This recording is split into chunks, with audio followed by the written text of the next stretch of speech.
Alright, start recording. Alright. What's up, everybody? This is Justin Perez here for the Air Raid Saturdays college football YouTube channel. This is the first video that I'm gonna be doing in front of the camera. So for those who are subscribed now, I think I have like a few subs as of now. But for those who come across this channel in the future, hi, this is me. This is my face reveal or whatever you want to call it.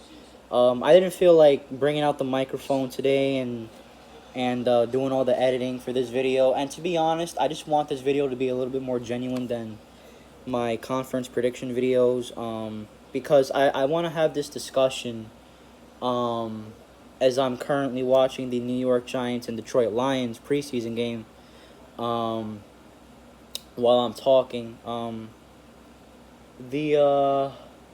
wanted to do this video as sort of a discussion. This video is all going to be about the conference realignment stuff that's been going on in college athletics recently. So obviously last year UCLA and USC decided to move to the Big Ten. They announced that move, and then we had to wait nearly almost a full year until recently we started getting news about all the different teams that are going to different conferences, and the destruction of the Pac-12 conference. So along with USC and UCLA are Oregon and Washington joining the Big Ten conference, and Arizona State, and Utah announced recently that they're joining the Big 12 conference. And there's been rumblings, which is weird. This one's the weirdest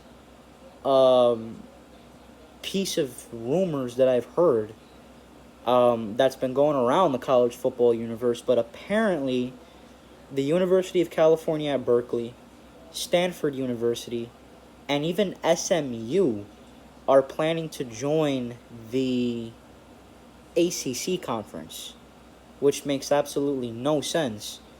And when it comes to SMU, they're even considering foregoing a 5 to 7 year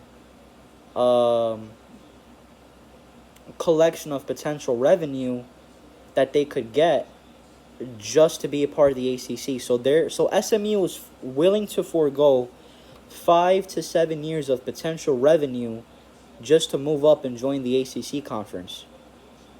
And that was really what persuaded me to do this video. So I want to use this video as a way to discuss what do you guys think about this situation?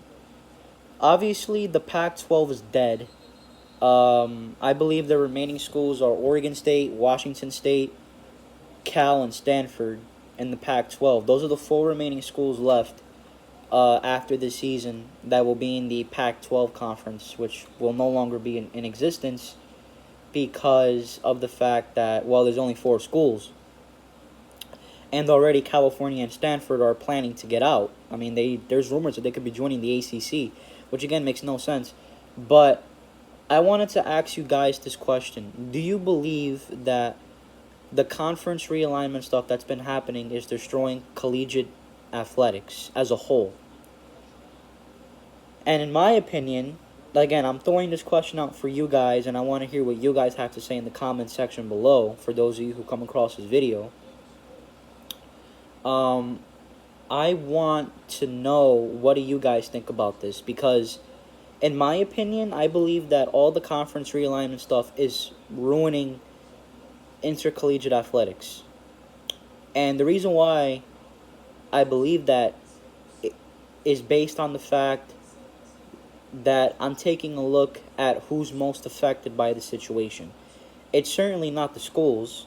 It's certainly not the fans of these college football programs or these universities' athletic programs. It's not the fans. It's not the schools. It's not even the boosters. It's the actual student athletes that play at these universities. And I'm not just talking about football. I'm talking about all the other sports. By the way, I apologize that I'm not looking directly at the camera. I'm recording this on my iPad because, again, I don't have much equipment to use. So, so I'm recording this on my iPad, but sideways. So I'm used to the camera being on my right side, or to my left as you guys are viewing it, but it's here on this side where my hand is. So, and I'm also taking a look at the TV since I'm watching the Giants-Lions preseason game. But anyway, in my opinion, I believe that the conference realignment stuff that's been going on is ruining college athletics for the student athletes. And the reason why I thought about this was because I heard there was a press conference, I think it was earlier this week or late last week, that featured the University of Missouri's head football coach, Eli Drinkwitz. And he mentioned a couple things that really opened my eyes up and really understand why that there's people that don't agree with this. And I haven't agreed with this ever since it happened, but what he said was just furthering the point, furthering what the harsh reality is. And the student athletes are gonna be really hurt by this situation. And I'm not just talking about the football players. I'm talking about the basketball players, for both men's and women's basketball. I'm talking about the baseball players. I'm talking about the softball players, track athletes, gymnastic athletes, swimming and diving, Olympic-style sports, ice hockey for the programs that have ice hockey, which I don't think none of the programs that have announced conference realignment have ice hockey programs, but, field hockey, water polo, all these sports, right, that are in NCAA intercollegiate athletics. All these student athletes are not gonna be in a great situation, because if you think about it, one of the main motivations as to why intercollegiate athletics pick a school is to stay home and be close to their family. And there's plenty of football players too that have picked schools. There have been plenty of high school football players that have picked specific universities to stay close to their family. And I know that if I was a student athlete, I would want to pick a university that's close to where my family is. I mean, I'm not a student athlete at all, and I chose to go to Montclair State University to get my sports communication degree. And the reason why is because I wanted to stay close to my family as much as possible. And my mother was persuading me as much as possible to stay in the neighborhood and stay home and be close to her and be close to my family. So that's why I made the decision to go to Montclair State University. Remember, I live in New Jersey. I mentioned it during the Big Ten predictions video because I went over Rutgers. I live in New Jersey. I'm an East Coast boy, unfortunately. I wish I was living in Florida or someplace, but I'm in New Jersey, obviously, and I decided to stay in the neighborhood and attend Montclair State University to pursue my bachelor's degree in sports communication because I wanted to stay close to my family. And a lot of these student athletes pick universities because they want to stay close to their family. And now all of a sudden, we're in a situation where Oregon, Washington, UCLA, and USC student athletes are going to be playing in a conference that's primarily made up of Midwestern universities, which is the Big Ten. Arizona State, Colorado, and Utah are moving to the Big 12 conference. Now, it's different. The schools that are moving to the Big 12 conference sort of make sense geographically, because when you think about the schools in the Big 12, you have, Iowa State, Kansas State, Baylor, all these different schools, UCF, Houston, BYU. You have a whole bunch of these schools that are in the Big 12, but the new schools that are joining in next year, such as Arizona State, Utah, and Colorado, they're sort of close to a lot of the schools in the Big 12 conference already, right? But what about the student athletes that play at the West Coast universities that are now in part of the Big Ten Conference? I don't understand how that is not going to affect the student athletes because, going back to the press conference with Missouri head coach Eli Drinkwitz, and if I find the press conference on YouTube, I'll put the link in the description below, and I'll put a card on the upper right hand corner as well, showing that press conference. But that's if I find it. I gotta see if I find it. But if I do, I'll post it. But what he said was so true. He mentioned that one of the main reasons as to why people develop stress and depression is because of a lack of sleep and being away from their loved ones. And I can relate to someone that has been through a ton of stress, anxiety, and depression, but those were for completely different reasons. But those are real instances where people can develop depression, anxiety, and anxiety and depression and high levels of stress because they're away from their families. Like I said, there are tons of student athletes that play a specific sport that stay at home in their home state so their families can watch them play and so that they can be close to their families and friends. And I don't think for a second that a lot of these student athletes, even most of the football players, are that excited about joining some of these conferences where they geographically do not belong. I'm sure that there's some football players on Oregon, Washington, USC, and UCLA that aren't that pleased on joining the Big Ten.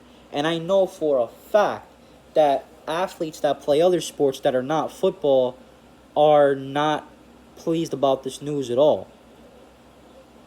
And it's kind of sad that these universities don't think of the student athletes that do not play football, which I'll get to later. But going back to the whole stress thing, I'm gonna share a little bit of personal information with you guys. I deal with epilepsy, and the reason why I deal with epilepsy is because of the fact that when I was in middle school and high school, I developed high levels of stress and anxiety, and I also got a lack of sleep. All right?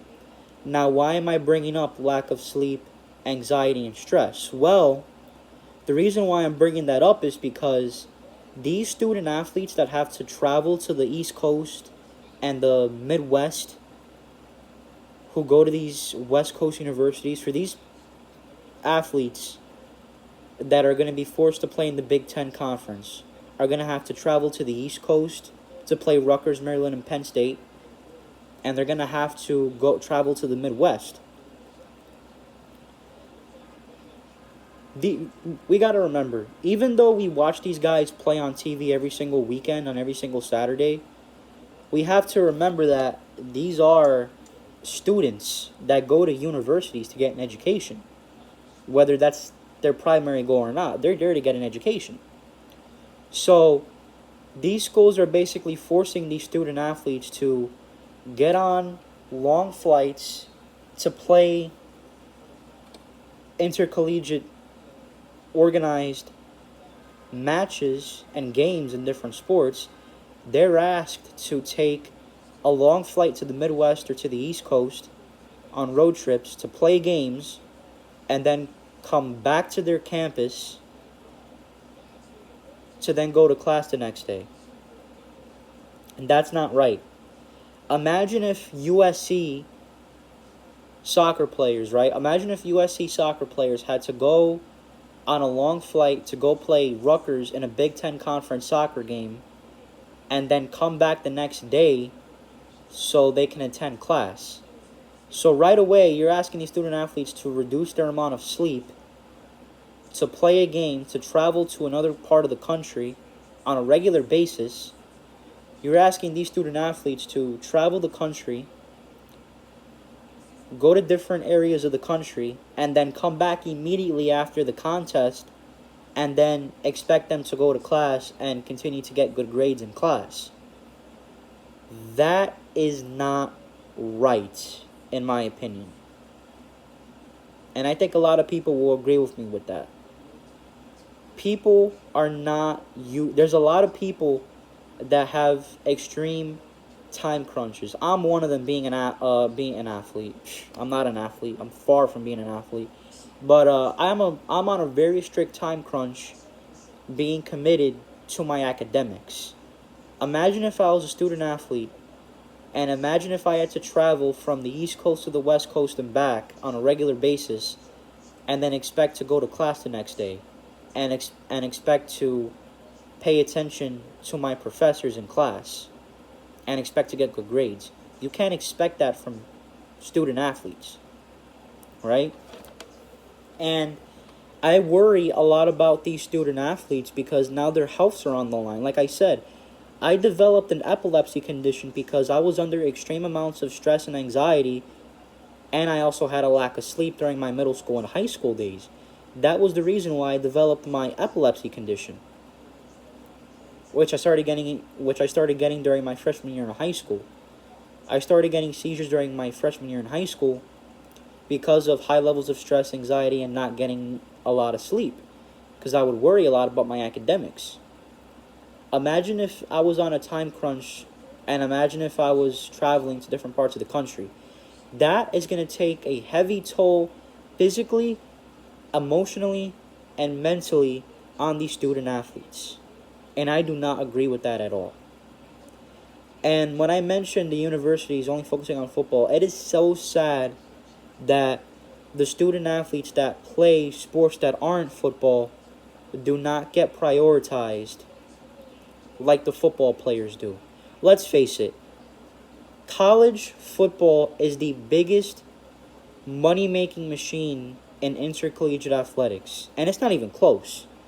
The second highest grossing sport in NCAA intercollegiate athletics is, I believe, men's basketball. And men's basketball is miles behind football when it comes to the amount of revenue that both sports make. Football is the number one driving factor in revenues for these schools, for these conferences, and for the NCAA. We watch these guys on national TV every single weekend, every single Saturday. And these schools in the NCAA and these conferences make a lot of money off of revenue shares, advertisements, viewership numbers, sponsorships, all that. They make a lot of money off of the football players. So these schools prioritize their football programs way more than the other sports. And that is so sad how other athletes that play other sports do not get prioritized. I feel like these presidents at these universities and these athletic directors at these universities don't care enough about non-football student athletes. By the way, I apologize if you heard a police siren or emergency siren. We usually have a few of those where I live during nighttime. Once every couple nights a week, we have a few that pass by. So if you heard that, I apologize. I don't have any earbuds or microphones. I'm just doing this raw, unfiltered, unscripted through my iPad camera. But I just think that this is bad for intercollegiate athletics, and I really feel that we're going to start seeing a lot of high school athletes that do not play football not pursue their athletic dreams, their athletic careers, because they're going to be discouraged to play for these universities where they're in conferences that do not make sense geographically. And that's including the football players. We might see a ton of football players in high school drop football altogether when they get to college because they're not going to want to go on these long-term flights and play in these conferences where they have to commit to a short-term, heavy time-consuming schedule. Football players already have a lot of stuff on their plates anyway. They got to go to practice. They got to attend meetings. They got to watch film, right? And they got to go to class.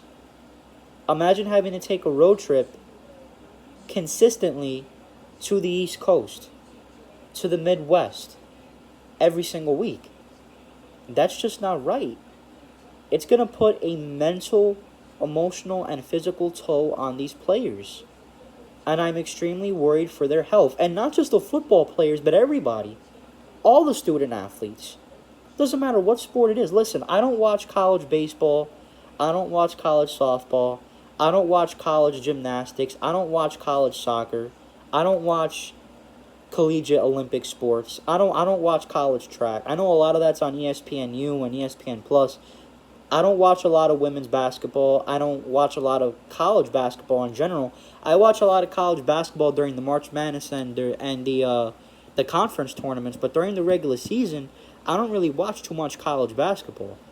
So I don't really care enough for those sports to watch them consistently like college football. However, I still worry about these student athletes and their futures going forward. And I find it so sad that these presidents at these universities only care about money. Because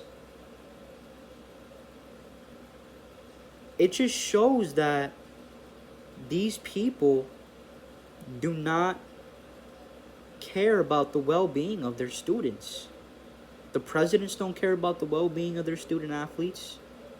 And the athletic directors sure don't care about the well-being of their student athletes. Even the football players. Because all they want is money. And they know that the football programs make the most money. And that's the reason why these schools are jumping ship to these conferences that don't make sense geographically. Now, I'm not going to blame USC and UCLA and Oregon and Washington for jumping ship and not joining the Pac-12 because they don't have confidence that the Pac-12 is going to remain a conference. There were rumors about a potential Pac-12 Apple TV deal, but obviously that didn't come through. And the leadership at the Pac-12 conference is terrible. But we all know why they made this move as well, and that's for, to get the most amount of money. And I'm not saying making money is bad. We need money. Everybody needs money. Everybody does. But this is just greedy. And when I heard about the rumors that California, Stanford, and SMU were going to move to the ACC, I was flabbergasted and I was disappointed. And I was ashamed. Especially in the case of SMU. SMU reportedly was willing to forego 5 to 7 years of potential revenue just to get out of the American Athletic Conference and join the ACC. And SMU doesn't belong in the ACC. Neither does Stanford or Cal. And honestly, if Stanford, Cal, and SMU were to join the ACC right now, I don't see what they're going to bring to the ACC anyway. I don't see what they're going to bring because California and Stanford are not high-power football programs, historically. Cal has had plenty of good years. They've had plenty of years where they were ranked in the top 25 to end the season. They've had plenty of great football players playing the NFL, including Aaron Rodgers, who now plays for my New York Jets in the NFL. Cal has had a lot of great seasons in football, a lot of great years. They've had a lot of notable players that have made it into the NFL and have had noteworthy careers. But they're not a big-time football program. Stanford has had some good years. They had the Jim Plunkett days in the early 1970s. And they had the Andrew Luck years. But what else do they have? Stanford's not a high-powered football program. They're not a football program they're not a school that's known for football. California and Stanford are known as high-end academic institutions. They're sort of like Duke University. It's just that Duke University is known as a big time basketball school, but they're sort of Duke and Cal and Stanford are sort of Duke University, but on the West Coast. The only difference is that they don't have a big time college program, at least that I'm aware of. They're not that great in football, and they're not that great in basketball. You know, I know California had Jason Kidd in basketball, and they had the Lopez brothers, Brooke and Robin Lopez, play at Stanford during their college careers. They had those guys. They've had some notable players, but they're not high end athletic institutions. They're more academic institutions. So I don't understand what they're adding to the ACC. And certainly, I don't know what the hell SMU is adding to the ACC either. SMU's glory days were in the early 80s when they had Eric Dickerson and Craig James. You know, the Pony Express days. You know, and ultimately you can put an asterisk on that because they were secretly paying student athletes, which to me isn't the wrong thing. I think the NCAA is just terrible that they weren't allowing student athletes to get paid, but whatever. But if you want, you could put an asterisk on those years because they did cheat in a way when it came to recruiting football players, but I don't hold anything against them. But other than the early 80s, what else do they have? People might say, oh, they're in Dallas. But last time I checked, the city of Dallas, when it comes to football, the city of Dallas is focused on one thing and one thing only. And that's the Dallas Cowboys. I don't think many people in Dallas are wearing red, blue, and white and saying, "Go Mustangs!" And I know that SMU has their loyal fans, and shout out to you SMU fans. You guys are awesome. I love SMU. But they're not the number one focus in the city of Dallas. And there's also plenty of competition for SMU in the state. You have the University of Texas. You have Baylor. You have TCU. You have Texas Tech. And I'm sure there's a couple. You have the University of Houston. There's plenty of big-time football schools in the state of Texas. So I don't think many people who live in Dallas who watch both pro and college football are diehard SMU fans. And if you really think about it, yeah, SMU's, I guess, located in Dallas, but they're more in the Fort Worth area. So they're not really in a big-time market. I could be wrong, but I think they're more... I think SMU's located more in the Fort Worth area more than in Dallas. So I don't think they bring enough prestige to the ACC either. So the ACC, what are they getting if they decide to let Cal, Stanford, and SMU in? What are they getting? The only thing that the ACC is doing is putting more pressure on these student athletes to travel to a different area in the country, and they're putting more pressure on these schools to come up with high budget travel for these kids to go on. But they're not getting anything. So I don't know what the hell's going to happen. Now, apparently the California and Stanford stuff is in limbo from what I've read, but then again, the Washington and Oregon stuff was said that it wasn't going to happen, and then it ended up happening like less than 24 hours later. There were several reports that the Pac-12 was going to stay put. It was just going to be USC and UCLA leaving, and Oregon and Washington are going to stay. And then less than 24 hours later, Oregon and Washington leave for the Big Ten. Now, I know the ACC is looking to expand because there are doubts to the future of Florida State and Clemson. And Florida State and Clemson are the two programs that really carry the ACC as a whole. And then, of course, you have North Carolina, but North Carolina is more of a basketball school than a football school. even though they've been pretty good in football the last couple of years with Drake May at the helm and Mac Brown, but as the coach. But North Carolina is not a football school like Florida State and Clemson. Florida State and Clemson are football schools. We all know, I just mentioned that football is the biggest moneymaker in collegiate athletics. So, you know, Clemson and Florida State might leave when the grant of rights thing, whatever the hell that is, runs out. Because that's literally what's keeping the ACC alive. So the ACC is looking to expand. But all of a sudden, California, Stanford, and SMU want to join? It's just crazy. It's just crazy. But anyway, this video is at 30 minutes long. I wanted this to be a little bit shorter, but I was rambling on. But I think I made a lot of good points. But just to recap, I don't agree with the conference realignment at all. And I think it's going to slowly ruin intercollegiate athletics. I hope it doesn't. I hope that there's more positives that arise from this, but I doubt it. And as a diehard college football fan, it's painful because a lot of the big-time rivalries that we grew up watching are going to die.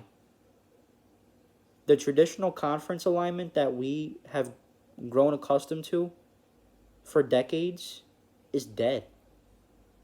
It's dead. And I worry about the health of the student athletes going forward for all the sports.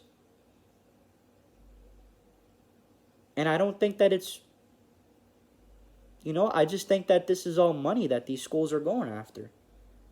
Like they always do. So anyway, I'm going to stop the video here. It is, what time is it? It is 8 minutes to 9 o'clock here on the East Coast, here in New Jersey.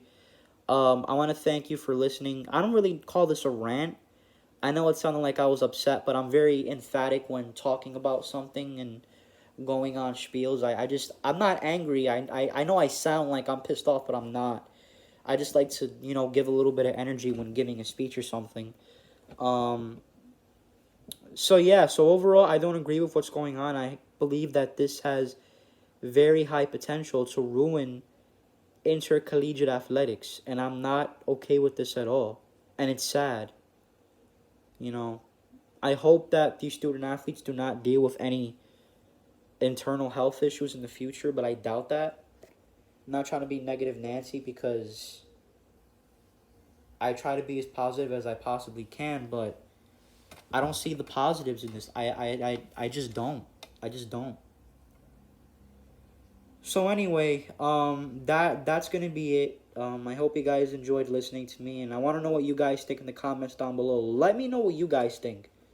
I'm sure that there's going to be a lot of people that agree with me, but I know that there's obviously going to be more people that agree with me than people that don't. But I know that there's going to be people that don't agree with me. But I'm just saying, if you do not agree with me, state the reasons why in the comments down below. And the reason why is because I'm not trying to sound...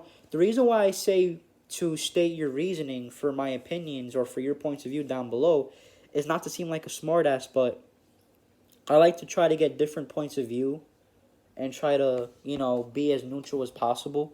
I think it's very important that we all do that as human beings, no matter what we're talking about. I think we need to be able to analyze two points of view. So if you guys do not agree with my opinions, then let me know and tell me why. And if you do agree with my opinions, do the same thing. Tell me why. Is it the same reasons? Are you thinking of things that I'm not mentioning? Let me know. But comment down below. Anyway, I'm going to go, guys. Like, comment, share, subscribe. I hope you guys have a great rest of your day. Have a great evening. If you're on the East Coast, if you're on the West, well, yeah, it's kind of evening on the West Coast now too, but anyway, wherever you guys live, have a great rest of your day, have a phenomenal weekend, and I'll be seeing you guys soon. I just finished my American Athletic Conference predictions. I'm going to be recording the audio probably this weekend or Monday, and I'm going to start working on the Conference USA predictions pretty soon as well. I'm going to try to get those out before the season starts too. We're only 15 or 16 days away from college football. I am so excited, and I hope we're going to enjoy this ride together. So I hope you guys had a great day. I hope you guys continue to have a great rest of your day. As as my older brother's dog is sitting right next to me. He's a sleepy one. But anyway, I hope you guys enjoyed. Like, comment, share, subscribe, and I'll talk to you again soon. See you on the flip side. Take care, everybody.